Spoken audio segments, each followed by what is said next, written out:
हाय दोस्तों, स्वागत है आपका हमारे यूट्यूब चैनल फारूक उस्मान पे।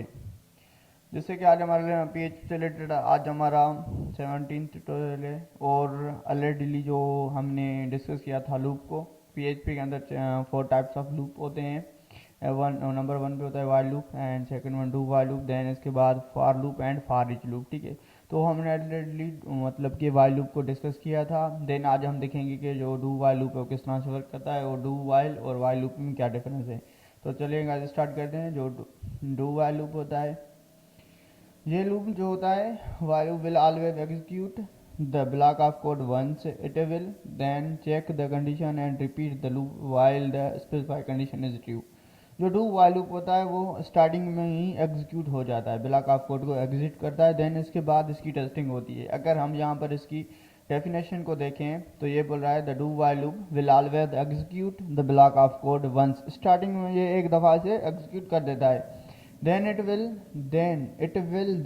Check the condition. ये देखें देन वर्ड, इसका मतलब कि ये इसके बाद दोबारा, देन इसके बाद एक टाइम मतलब कि स्टार्टिंग में ये एग्जीक्यूट हो गया, देन इसके बाद ये इसकी कंडीशन को चेकआउट करता है। देन इसके बाद उसकी रिपीटेशन जो लूप होता है, लूप की स्पेसिफाइड कंडीशन ट्रू होती हैं या फॉल्स होती हैं, वो उसके बाद स्टार्ट होती हैं।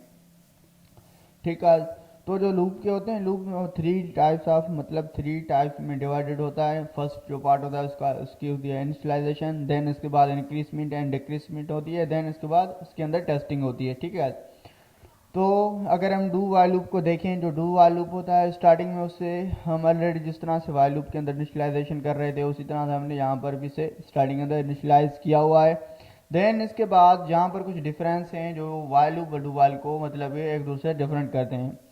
तो यहाँ पर अगर हम देखें, यहाँ पर स्टार्टिंग में हमें वाइल लूप लिखना पड़ता है, देन इसके बाद echo curly braces small curly braces start होती हैं। देन इसके बाद यहाँ पर जो कोड होता है वो फर्स्ट टाइम रन हो जाता है ऑटोमेटिकली। यहाँ से आपने इनिशियलाइज किया वेरिएबल को एंड डू जो लूप की बॉडी होगी वो ऑटोमेटिक इंक्रीजमेंट है। यहाँ पर लूप जो लूप बॉडी के अंदर जो भी कोड होगा, जो भी आप कंडीशन दे रहे हो, वो स्टार्टिंग फर्स्ट टाइम के अंदर ही एग्जीक्यूट हो जाती है।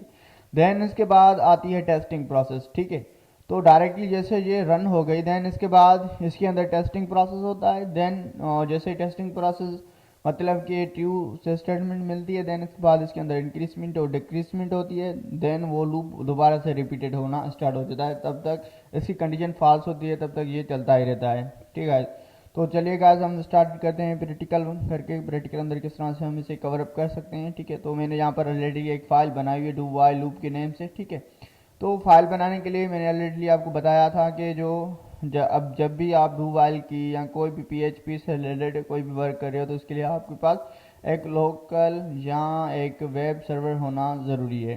ठीक है, तो यहाँ पर मैं जैम्प मतलब कि यूज़ कर रहा हूँ। मैंने ऑलरेडी स्टार्टिंग अंदर बताया था कि जैम्प को कहाँ से डाउनलोड करना है, किस तरह से इंस्टॉल करना है।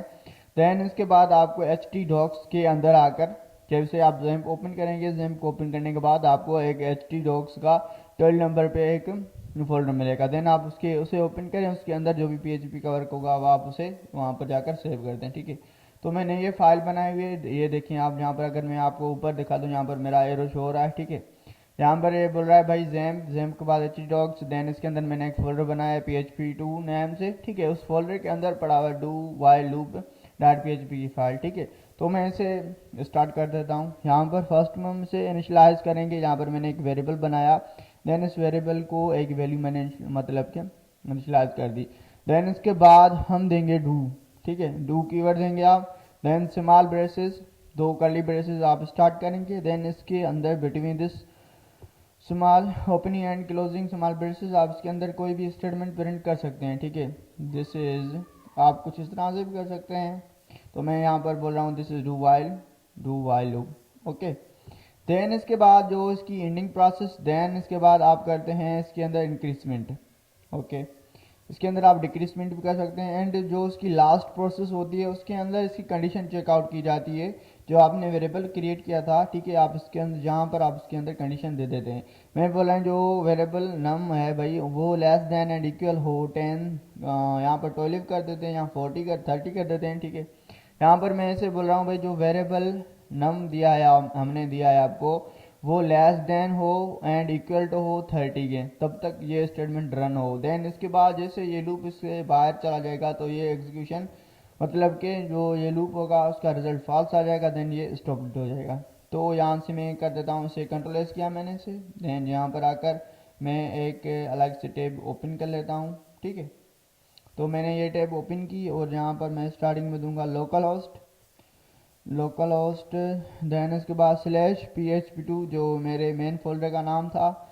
आप इस तरह से भी इसे सर्च आउट कर सकते हैं। यहाँ पर ये देखें डू वाइल लूप की मेरी फाइल बनी पड़ी है, मैं इसे ओपन करूँगा तो ये बोल रहा है सिंटैक्स एरर। तो हमने यहाँ पर क्या किया है, हाँ ये देखें हमने सेमी कॉलन नहीं दी थी, क्योंकि जो PHP है वो क्या सेंसिटिव है, आप उसके अंदर कुछ छोटी सी जो एरर होगी वो आपको सिंटैक्स एरर मिल जाएगी। तो ये देखिए हमारा लूप सक्सेसफुल चल गया, लेकिन मैं इसे एक BR टैग दे देता हूँ। ठीक है, देन इसके बाद ये बिल्कुल सही से मतलब कि हमें शो होगा। तो यहाँ पर मैंने एक BR टैग दे दी से, BR टैग्स देने से इसे एक ब्रेक लाइन मिल जाती है। तो अगर अब हम देखें, ये देखें, ठीक है ये सक्सेसफुली हमारे पास चल गया। बट अगर हम ये किस तरह से चल रहा है भाई, स्टार्टिंग में ये जैसे इनिशियलाइज होगा, देन इसके बाद ये कोड आगे रन होगा। ठीक है, जैसे ये स्क्रिप्ट आगे रन होगी, देन इसके बाद डू वाइल लूप एग्जीक्यूट होना स्टार्ट हो जाएगा।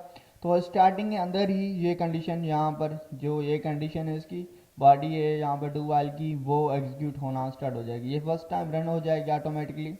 देन इसके बाद इसकी कंडीशन चेकआउट होती है लास्ट में। ठीक है, जैसे ये कंडीशन चेक यहाँ पर टेस्टेड होगी, यहाँ पर ये चेकआउट करेगा भाई जो इन्होंने कंडीशन क्या दी है हमें, जब तक ये वेरिएबल नम जो है less than and equal to 30 हो तब तक ये मतलब कि ये लूप चलता रहे। अगर आप कुछ इस तरह से चाहते हैं, इसके साथ नंबर्स भी प्रिंट करना चाहते हैं, अपने वेरिएबल की वैल्यू भी प्रिंट करना चाहते हैं, तो मैंने ऑलरेडी आपको बताया था डबल कोट्स के अंदर अपने आप डायरेक्टली अपने वेरिएबल को भी यहाँ पर इनिशलाइज कर सकते हैं डबल कोट्स के अंदर। तो अगर मैं अभी आपको चेकआउट करके दिखा दूँ तो ये देखें इंडिंग के अंदर इसके अंदर नंबर्स आ रहे हैं, बट हम इसकी स्टार्टिंग में कर देते हैं, इंडिंग में अच्छे नहीं लग रहे।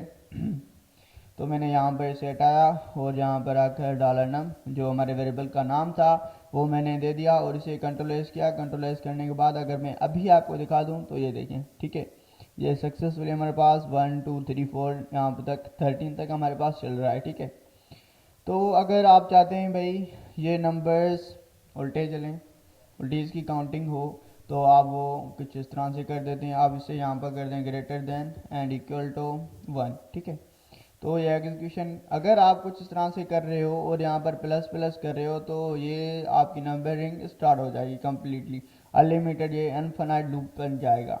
ठीक है, तो अगर मैं अभी आपको दिखाता हूँ जाऊँ, ये चल ही रहा है, चलता जा रहा है चलता जा रहा है जब तक आपका कंप्लीट सिस्टम क्रैश ना हो जाता है। ठीक है, ये आपने एक अनफिनाइट लूप को क्रिएट कर दिया। तो इसके से बचने के लिए आप यहाँ पर क्या कर दें, क्योंकि हमें इसे उल्टा प्रिंट करवा रहा हूँ तो इसे यहाँ पर माइनस माइनस कर दूंगा। डिक्रीसमेंट ऑपरेटर से ऑलरेडी कहा जाता है, मैंने अपनी 12 ट्यूटोरियल मतलब ट्यूटोरियल के अंदर मैंने इसे कंप्लीट डिस्कस किया है कौन कौन से होते हैं, और असाइनमेंट ऑपरेटर्स एंड देन जो भी अदर ऑपरेटर्स हैं वो किस तरह से वर्क करते हैं। अगर आपको नहीं पता तो प्लीज़ वो ट्यूटोरियल मेरा देख लें, उसकी मैं आई लिंक के अंदर उसकी लिंक दे दूंगा एंड आई बटन के अंदर भी आपको उसकी लिंक मिल जाएगी। ठीक है गाइस, देन इसके बाद अगर अब हम यहाँ पर कुछ इस तरह से करके इसे रिफ्रेश करते हैं तो ये देखें, ठीक है फर्स्ट में आ रहा है 30 12 11 10 9 7 लास्ट में 1। ठीक है, तो ये इस तरह से हो गया। अगर आप इसके साथ सिर्फ चाहते हो कि भाई ये भी शो हो, देन इसके साथ आप एक और भी स्टेटमेंट प्रिंट करवाना चाहते हो तो वो भी आप कुछ इस तरह से कर सकते हैं। मैं इसे यहाँ पर करके यहाँ पर कर देता हूँ इको, यहाँ पर मैं कर देता हूँ next statement, next have we go statement. Okay, यहाँ पर मैंने हाँ सॉरी, ठीक है नेक्स्ट स्टेटमेंट टाइप, यहाँ पर इसे मैं आकर इनकरेक्ट कर देता हूँ नेक्स्ट स्टेटमेंट एंड इसे मैंने किया कंट्रोल एस करने के बाद अगर अभी मैं इसे आपको चेकआउट करवा दूँ तो ये देखें, ठीक है ये यहाँ पर ये स्टार्टिंग ये हो गई इसकी, ये देखिए ना यहाँ पर मैंने ये आपको इसलिए ये सेंटेंस आपको राइट करके दिया क्योंकि आपको पता चले कि ये भाई जो डू वाइल लूप है किस तरह से वर्क कर रहा है। तो अगर आप स्टार्टिंग अंदर यहाँ पर चेकआउट कर लें तो यहाँ पर कोई भी मतलब कि ये नेक्स्ट जो आज स्टेटमेंट हमने दी थी वो यहाँ पर इंक्लूड नहीं हो रही है स्टार्टिंग के अंदर। देन इसके बाद जैसे 12 स्टार्ट हो रहा है तो ये सारी प्रिंटेड स्टार्टमेंट मतलब कि जो हमने नेक्स्ट स्टेटमेंट दी थी वो प्रिंट हो रही हैं। तो ये कुछ इस तरह से वर्क कर रहा है। जो स्टार्टिंग जो उसकी फर्स्ट जैसे ये एग्जीक्यूट हुआ इसके अंदर कोड जो ब्लॉक ऑफ कोड सब डू के अंदर जो स्मॉल ब्रेसेस के अंदर हमने दिया था तो वो ठीक है वो already automatically first time run हो गया ये। ठीक है ये फर्स्ट टाइम रन हो गया। देन इसके बाद ये स्टेटमेंट चेकआउट हुई यहाँ पर डू वाइल के अंदर। यहाँ पर जैसे ये चेकआउट हुई तो ये वापस गया दोबारा से यहाँ पर वापस आकर ये दोबारा से यहाँ से चेकआउट होना स्टार्ट हो जाता है। तो ये कुछ इस तरह से वर्क करता है। ठीक है भाई, तो होप सो आपका जो भी कंसेप्ट थे वो सारे क्लियर हो गए होगी according to do while loop. तो मिलते हैं अपनी नेक्स्ट ट्यूटोरियल के अंदर, तब तक मुझे दें इजाज़त। अगर आपको इस ट्यूटोरियल से कुछ भी सीखने को मिलता है तो यार प्लीज़ मेरे चैनल को सब्सक्राइब कर दें और अपने दोस्तों के साथ भी शेयर करें ऐसी औसम वीडियोस देखने के लिए। एंड टेक केयर, अल्लाह हाफिज़ एंड मीट यू सून।